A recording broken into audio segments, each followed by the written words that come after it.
పెళ్ళైనా పండగైనా వేడుక ఏదైనా పట్టుచీరల ప్రత్యేక వేదిక వారాహి సిల్క్స్.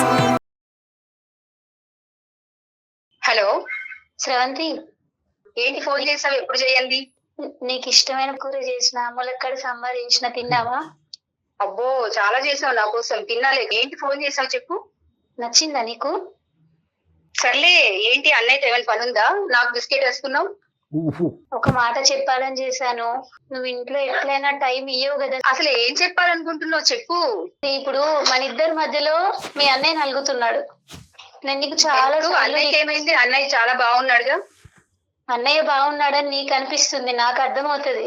ఒక్కసారైనా నువ్వు కనీసం అన్నయ్య గురించి ఆలోచించినా? నువ్వు చేస్తుంది తప్ప లేదా నువ్వు కరెక్ట్ చేస్తున్నావు అనేసి నీకేమైనా అర్థమవుతుందా? మాట్లాడుతున్నావు తప్పు తప్పు ఉప్పు అని. ఇప్పుడు అన్నయ్య సైలెంట్ గా ఉన్నాడంటే దాని అర్థము సంతోషంగా ఉన్నాడని కాదు శ్రవంతి. నీకు బాధంతా నీ వల్లే. అసలు నేను ఎంత సఫర్ అవుతున్నానని నీకైనా తెలుసు. సరే, నువ్వు అది చెప్పకపోయినా పర్లేదు. మంచిగా ఉందాం శ్రవంతి, మంచిగా ఉండు శ్రవంతి ప్లీజ్. మంచిగా ఉండకుండా ఎలా ఉంటున్నాము? ఏం మాట్లాడుతున్నావు ఈ టైంలో ఫోన్ చేసి? నాకు అసలు ఏం మనసులు పట్టక, నేను అందమైన జీవితం అనే ప్రోగ్రామ్ కి సార్ వాళ్ళు చెప్తుంటారు, అందరికి సలహాలు చెప్తారు. అందరి భవిష్యత్తు బాగుంది. నేను చూశాను, చాలా సార్లు చూశాను, రివ్యూస్ చూశాను, అన్ని రకాలుగా బాగుంది. ఒక్కసారి మాట్లాడదామని నేను చేశాను. మాట్లాడడానికి ఇది మన సంసారం, వాళ్ళు ఎందుకు మాట్లాడుతున్నారు? కాదు శ్రవంతి, ఒక్కసారి నువ్వు మాట్లాడితే నీకు అర్థం అవుతుంది.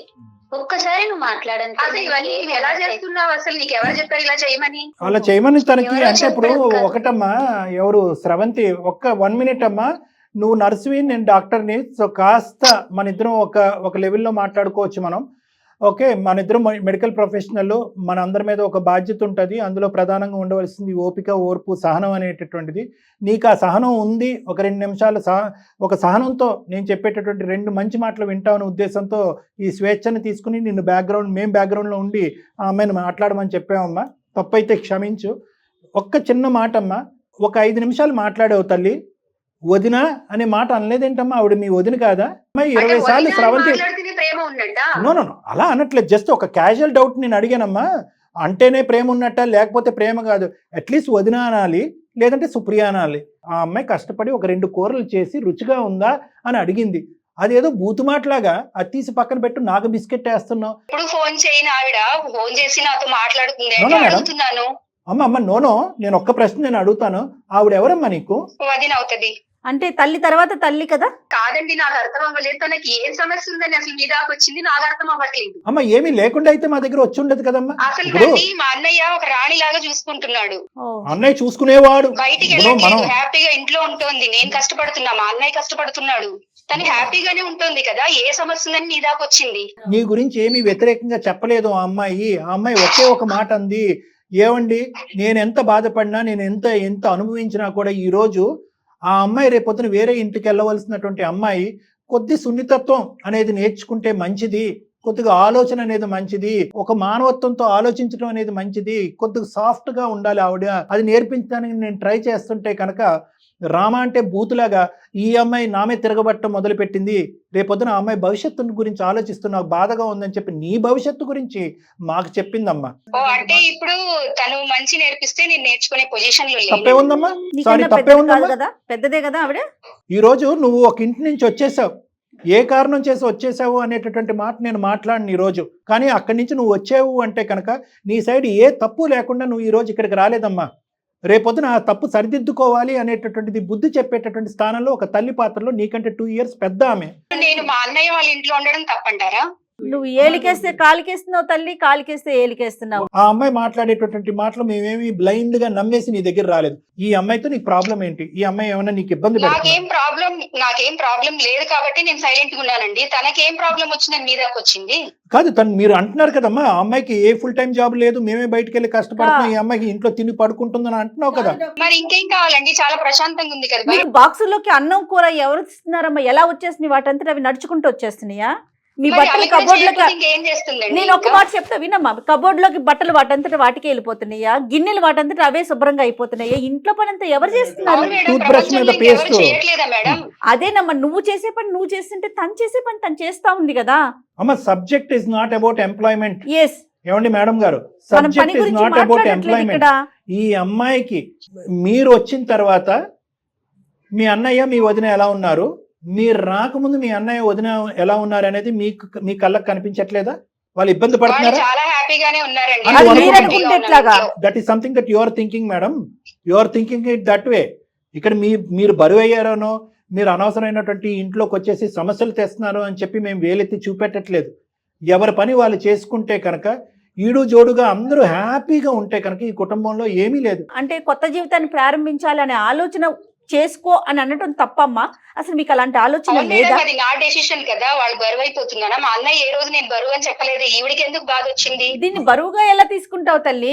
అమ్మ అసలు ఏం మాట్లాడుతుందండి ఆవిడ? నువ్వు దయచేసి పెడర్థాలు తీసుకోవద్దమ్మా. ఒకే ఒక సింపుల్ లాజిక్, ఓపెన్ మైండ్ తో ఆలోచించండి. ఈ రోజు ఆ అమ్మాయి మాకేదో కంప్లైంట్ పెట్టింది కాబట్టి మీకు బుద్ధి చెప్పడానికి మేము కాల్ చేయలేదు. మీరందరూ ఫైనల్ గా ఎలా హ్యాపీగా ఉంటారు అనేటటువంటి ఆలోచనతోనే మేము చేసాం. అమ్మ, నీకు మీ వదినతో ఏమైనా ప్రాబ్లం ఉందంటే, నాకు మా వదినతో ఏ ప్రాబ్లం లేదు అని నువ్వు అన్నావు. అయినా కానీ గొడవలు అవుతున్నాయి. ఒకటి అర్థం చేసుకో అమ్మా, ఏ కారణం చేత అక్కడ వదిలేసి, ఆ ఇల్లు వదిలేసి ఈ ఇంటికి వచ్చావు. అది ఎంత నీ పర్సనల్ అయినా కూడా మీ యొక్క వ్యక్తిత్వం, మీ ఆలోచన వల్ల, మీ తొందరపాటుతనం వల్ల కాదా అది డ్యామేజ్ అయింది ఆ మ్యారేజ్? నా ఒక్కదాని తప్పు ఉండదు కదండి. ఒక్కదాన్ని రెండు అనలే వైపులా కదమ్మా. నేను ఇందాక ఏమన్నాను, ఆవగింజంత ఉండొచ్చు, 10% ఉండొచ్చు, 20% ఉండొచ్చు. ఆ 20% 10% సరిదిద్దుకోవాల్సినటువంటి బాధ్యత ఒక ఆడపిల్లగా నీ నెత్తి మీద ఉంది. రేపొద్దున భవిష్యత్తు వైపు నువ్వు మళ్ళీ పెళ్లి చేసుకుంటావా, ఇలాగే ఉంటావు అనేది నాకు తెలియదు, కానీ ఆ క్యారెక్టర్ అనేటటువంటి మార్చుకోవాలి అనే ఉద్దేశం తల్లి లేనటువంటి ఒక తల్లి పాత్రలో ఉన్న నీ వదిని చెప్తుందమ్మా. దాన్ని ఎందుకు మీరు అవును సార్, తీసుకోలేకపోతున్నారు? తనకు ఎలాగో పిచ్చి పెట్టి మాట్లాడుతుంది. పిచ్చి పట్టి. అసలు ఏ సమస్య లేకుండా అక్కడ మీ దాకా వచ్చింది. కనీసం మీరైనా తన కౌన్సిలింగ్ ఇవ్వండి. అమ్మా, మాకు ఎవరికి కౌన్సిలింగ్ ఇవ్వాలో మాకు బాగా తెలుసు.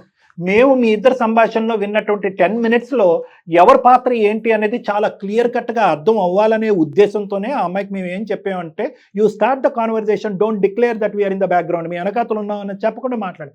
వదిన అనే పలకరింపు లేదు, ఒక కన్సర్న్ లేదు. ఆ అమ్మాయి పెట్టినటువంటి ఫుడ్ ఎవరి గురించి పెట్టవు అనేటటువంటి విధంగా మాట్లాడుతున్నావు. అన్నయ్యతో నేను ఏమన్నా రికమెండ్ చేయాలా, అందుకే నువ్వు నాకు బిస్కెట్ ఇసురుతున్నావు అన్నట్టు మాట్లాడుతున్నావు. భార్యాభర్తల మధ్యలో నువ్వెవరు అసలు? ఇవి ఎగ్జాంపుల్స్ కావా? నీ వ్యక్తిత్వం ఏంటి, నీ ఆలోచన ఏంటి అనేది, నీ ఉద్దేశం ఏంటి అనేది అర్థం అవటానికి వాళ్ళిద్దరి మధ్యన నువ్వు పుల్ల పెడుతున్నావు, భార్యాభర్తల మధ్యన పుల్ల పెడుతున్నావు అని అనుకోవటానికి ఇక్కడ లేదా? ఆ 4 మాటలు చెప్పట్లేదా మాకు? నేను ఒకటే చెప్తున్నానమ్మా, ఈ రోజు మీ వదిన గురించి నువ్వు మారమని నేను అనట్లేదు, మీ అన్నయ్య గురించి మారమని అనట్లేదు. నీ భవిష్యత్తు దృష్ట్యా మారమనేటటువంటి ఉద్దేశంతో ఆ అమ్మాయి ఏడుస్తూ బాధపడుతూ ఇందాక చెప్పినంత అంతా విన్న తర్వాత సుప్రియ తర్వాత నాకేమనిపించింది అంటే కనుక, ఓహో ఈ అమ్మాయి ఫైనల్గా ఆ అమ్మాయి బ్రతుకుతుంది, ఏ పీజీ హాస్టల్లోనో పెట్టండి, అప్పుడు కానీ నేను నా మొగుడు సుఖపడలేవు అనే కోరుతుందేమో మా ద్వారా అని అనుకున్నాం. కానీ అలా అనలేదు ఆ అమ్మాయి. సార్ ఇలా అయితే సర్వనాశనం అయిపోతుంది సార్, ఆ అమ్మాయి జీవితం కళ్ళెదురుకుంటే సర్వనాశనం అవుతూ ఉంటే కనుక నా మొగుడు సంతోషంగా ఉండలేడండి, అతనికి సర్వస్వం ప్రాణానికి ప్రాణం తను చెల్లే అనేటటువంటి ఉద్దేశంతో తను ఏమంటుందంటే, ఆ అమ్మాయిని మార్చండి సార్, ఆ అమ్మాయి ఉద్దేశాన్ని మార్చండి, ఆలోచనని మార్చండి అంటున్నారు. తప్ప నాన్న? సార్ నేను ఎందుకు పీజీలో ఉంటాను సార్? అది నా ఇల్లు, నాకు రైట్స్ ఉన్నాయి. మా అన్నయ్య ఇల్లు, నా ఇల్లు. మా అమ్మ తర్వాత నాది అది స్థానం అక్కడ.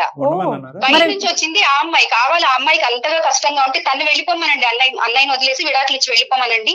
తనకన్నా బెటర్ గా ఇంకా వస్తుంది మంచిగా. అదే ఈ అమ్మాయి ఏమొచ్చి మీకు నేర్పించమంటుంది, మీరేమొచ్చి ఆ అమ్మాయికి నేర్పించమంటున్నారు విడాకులు ఎలా తీసుకోవాలి. అదేలేమ్మా, నువ్వు వచ్చేసావు కదా, ఇంకా అందరినీ వెళ్ళిపోమని చెప్తావు. పెళ్ళన్నా ఒక వ్యవస్థ అన్నా, ఒక నమ్మకం, ఒక పద్ధతి. పెన్నులు ఉంటే కనుక సంతకాలు పెట్టడమే అనుకున్నావు. మా జీవితం ఒక పక్క నుంచి తాలిబొట్లు కట్టించుకోవటాలు, ఇంకోసారి సంతకాలు పెట్టుకుని విడాకులు తీసుకోవటాలా? ఇదేనా వ్యవస్థ? ఇదేనా సాంప్రదాయం? ఓపెన్నెస్ ఉండాలమ్మా మైండ్ లో. నన్ను మాట్లాడే వాళ్ళందరూ నన్ను క్రిటిసైజ్ చేయడానికే పుట్టారు, కామెంట్ చేయడానికే పుట్టారు, కంపేర్ చేయడానికే పుట్టారు. మీరు మాట్లాడితే నన్ను బూతు మాటలు మాట్లాడుతున్నారని చెప్పి ఎందుకమ్మా క్లోజ్ ఎండెడ్గా ఉంటావు? ఓపెన్గా ఉండు. మనుషులు అనేటటువంటి వాళ్ళు, పెద్దరికంలో ఉండేవాళ్ళు, నీ భవిష్యత్తు కోరుకునే వాళ్ళు, నిన్ను ప్రేమించేటటువంటి వాళ్ళు, నీ జీవితం బాగుపడాలని మాట్లాడుతున్నారమ్మా. నీ జీవితాన్ని బాగు చేసేటటువంటి ఎవరికి హక్కు లేదా? భవిష్యత్తు గురించి భయం లేదా? గతం గురించి బాధ లేదా? నువ్వు తెలివైన దానివి అయి ఉండొచ్చు, ఒక నర్సింగ్ ప్రొఫెషన్లో ఉండుండొచ్చు, నలుగురు జీవితాలు ప్రాణాలు కాపాడేటటువంటి స్థానంలో నువ్వు ఉండొచ్చు. కానీ ఇంటర్పర్సనల్ లైఫ్, ఫ్యామిలీని నిలబెట్టుకోవటంలో నువ్వు ఓటమి పాలయ్యావు. ఈరోజు ఓటమి పాలయ్యావు. నీ కుటుంబాన్ని నిలబెట్టడం, బంధాలని పెంచుకోవటం, బాధ్యతలు నిర్వర్తించటం అనేటటువంటి అంశాలు తెలియకుండా పెరిగినటువంటి వ్యక్తి నువ్వు. ఈరోజు నేర్పించేటటువంటి కొంతమంది మనుషులు వస్తే చీ పోండ్రా మీరెవరు అని అంటున్నావు నువ్వు. మీ అన్నయ్య చెప్పడానికి బెబ్బె అంటున్నాడు. బాధగా అనిపించట్లే? వెనక్కి తిరిగి చూసుకుంటే ఆ అమ్మాయి ఎంత ఓపికగా ఉందమ్మా. నేను తల్లిలాగా ఉండటానికి రెడీ అండి, నేను అక్కలాగా ఉండటానికి రెడీ అండి, ఒక మంచి స్నేహితురాలిలాగా ఉండటానికి రెడీ అండి అని చెప్పి అన్ని పాత్రలు పోషించడానికి అదృష్టవంతురాలు అమ్మ నువ్వు. మీ తల్లి తర్వాత తల్లి స్థానంలో ఆ అమ్మాయి టేకప్ చేయడానికి గెట్ లాస్ట్ నేనేంటి, ఆ అమ్మాయి జీవితం అమ్మాయిది, నా జీవితం, మా ఇద్దరు వయసు ఒకటి, నేను మా అమ్మ నాన్నకి చేయలేదు, ఈ అమ్మాయికి ఏం చేస్తానని ఒక్క మాట అంటే నీ పరిస్థితి ఏంటి ఈరోజు?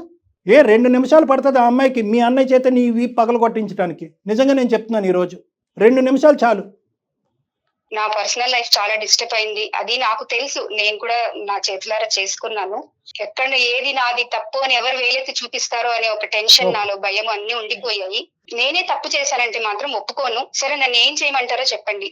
మీకు మీ బ్రదర్ ఎంతో, ఆవిడకి వాళ్ళ భర్త అంతా. ఒక చెల్లిగా నీకు ఎలా అయితే న్యాయం చేయాలో ఆ న్యాయం చేస్తాడు, ఒక భార్యగా ఆవిడకి న్యాయం చేస్తాడు. వాళ్ళిద్దరి మధ్యన నువ్వు వెళ్ళటానికి ప్రయత్నం చేయొద్దు, మీ ఇద్దరు బంధం మధ్యన ఆ అమ్మాయి రావడానికి ట్రై చేయొద్దు. ఈ క్వైట్నెస్ ఉంటే కనుక అతను చాలా నైస్గా బ్యాలెన్స్ చేయగలడు ఈ ఫ్యామిలీని కానీ ఇదంతా. నిజంగా అతను కూడా శాండ్విచ్ అయిపోతున్నాడు. ఫస్ట్ ఆఫ్ ఆల్ వీళ్ళిద్దరూ కూడా నా యొక్క భవిష్యత్తు, నా యొక్క వెల్ఫేరు, నా యొక్క మంచి కోరుకునే మాట్లాడేటటువంటి వాళ్ళు అని చెప్పి please please please remember that you don't have enemies in this family. ఈ ఇంట్లో నీకు అన్న అనే ఒక శత్రువు, వదిన అనేటటువంటి శత్రువు నీకెవరు లేరు. నీ శ్రేయస్సు కోరుకుని, నీ మంచితనం కోరుకునే వాళ్ళు ఉన్నారు. ఇదే నువ్వు ఒక ఇంట్లోకి వెళ్తే అక్కడ ఒక ఆడబడుచు ఉంటే, ఆ ఆడబడుచు తన బ్రష్ మీద నువ్వు టూత్పేస్ట్ పెట్టి ఉద్యోగాలు మానేసి పగలనక సాయంత్రానిక వంట వార్పులు చేసుకుంటే, నచ్చకపోతే టైం డిలే అవుతే ప్లేట్లు ఇసిరేసేటటువంటి వాతావరణం అక్కడ ఎలా ఉంటే కనుక ఎంత భయంకరంగా ఉంటుందో ఒక్కసారి ఆ స్థానంలో. ఎందుకంటే నువ్వు కూడా వేరే ఇంటికి వెళ్ళి నువ్వు వచ్చిందాను కాబట్టి చెప్తున్నానమ్మా. ఈ అమ్మాయి అన్నీ నమ్ముకుని అన్నీ వదులుకుని ఈ కుటుంబంలోకి వచ్చిందమ్మా. ఇప్పటి వరకు సుఖ సంతోషాలతోనే ఉన్నారు, ఇప్పుడు కూడా ఉన్నారు. ఎటొచ్చి నీ మనస్పర్ధలు, నీ అనాలోచితం, నీ తెలివి తక్కువతనం అనేటటువంటి కాస్త తీసి పక్కన పెట్టి ఓపెన్ మైండ్ సెట్తో ఇది నా కుటుంబము, వీళ్ళందరూ మంచి వాళ్ళు, నా శ్రేయస్ కోరుకునేటటువంటి వాళ్ళు అనే విధంగా ఆలోచించుకుంటే అంత సెట్ అయిపోయినట్టునమ్మా. ప్లీజ్, ఇది నేను పూర్తి స్థాయిలో నేను ఇక్కడికిక్కడగా న్యాయం చేయలేకపోయినా మీ ఆడబడుచు వినే అంత పరిస్థితి వరకు తీసుకురాగలిగాను. 4-5 మాటలు నిశ్శబ్దంతో ఆలోచించే పరిస్థితికి తీసుకొచ్చాను. ఆ అమ్మాయి ఆలోచిస్తుంది. నేను మానసికంగా నా పెళ్లిలో డ్యామేజ్ అవటం వల్ల ఒక డిఫెన్స్ మెకానిజం వాడుతూ నన్ను ఎక్కడ అందరూ చిన్న చూపు చూస్తారనే ఉద్దేశంతో పైకి లేచేటటువంటి ప్రయత్నంలో అనవసరంగా పరిగెడుతున్నాను నేను. నా మాట అంది కాబట్టి దయచేసి మీ ముగ్గురు కలిపి, మీ వారు, మీ ఆడబడుచు, మీ ముగ్గురు కలిపి నా దగ్గరికి ఒక్కసారి రండి. మనం ఒక్కసారి కూర్చొని మాట్లాడుకుంటే పెద్ద విశేషాలు అంశాలు ఏమీ లేవమ్మా. ఇక్కడ కేవలం మిస్అండర్స్టాండింగ్స్ అండ్ కమ్యూనికేషన్ డిఫికల్టీస్ అంతే. మీరు చెప్పిన దాంట్లో ఖచ్చితంగా ఆమె మారుతుందని నాకు 100% నమ్మకం ఉంది సార్. నేను లక్ష్మీదేవి లాగా అనుకుంటాను సార్. థ్యాంక్ యూ అమ్మా. స్రవంతి సార్ ఒకసారి రండి అమ్మా. కలుస్తాం మిమ్మల్ని. ఎక్కడ మీరు హైదరాబాద్ లో ఏ హాస్పిటల్? ఒకసారి మనం మ్యూట్ చేద్దాం కానీ నాకు చెప్పండి, ఏ హాస్పిటల్లో వర్క్ చేస్తున్నారు మీరు? సార్ వచ్చి కలవండి. నేను ఒకసారి వచ్చి కలిస్తే కనుక దాన్ని బట్టి will pave the pathway. Okay, don't worry. All the best అమ్మా. థ్యాంక్ యూ అమ్మా. ఆ పిల్లదో ఆలోచనలో పడింది, జస్ట్ ఒక స్టెప్ డౌన్ అయింది. బట్ మీ దగ్గరకు వచ్చి కూర్చుంటే కౌన్సిలింగ్ లో మాట్లాడితే ఇంకాస్త ఆలోచన రావచ్చు. తప్పకుండా మేడం. రైట్ కళ్యాణ్ గారు, మరో ఎపిసోడ్ లో మళ్ళీ కలుద్దామండి. నమస్తే.